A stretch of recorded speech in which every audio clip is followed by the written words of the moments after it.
The history of many countries often includes the suppression of native cultures.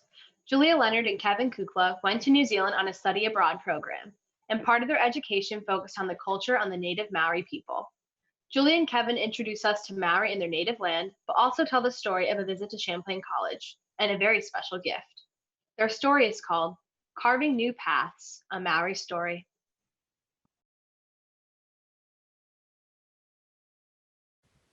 This is the story of some students who studied abroad and came in contact with a culture expressing itself far beyond its home in the South Pacific.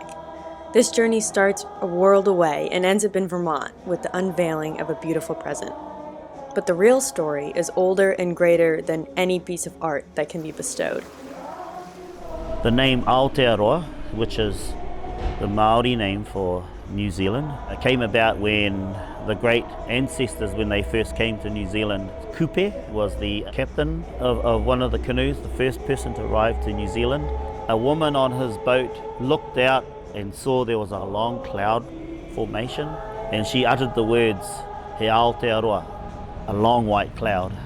And so the name of New Zealand became Aotearoa, the land of the long white cloud.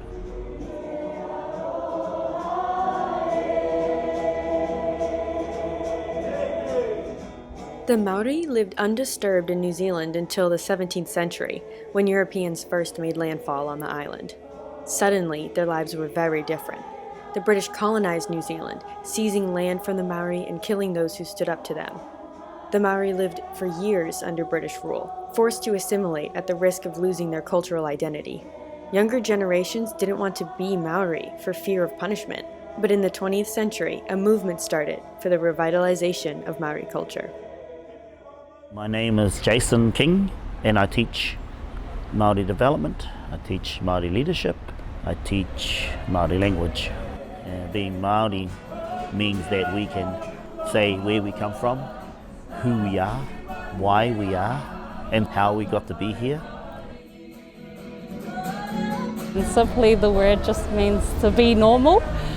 Kia ora, ko Anahira tōku ingoa, my name's Anahira. And I teach te reo Māori, so I'm helping the revitalisation of the language.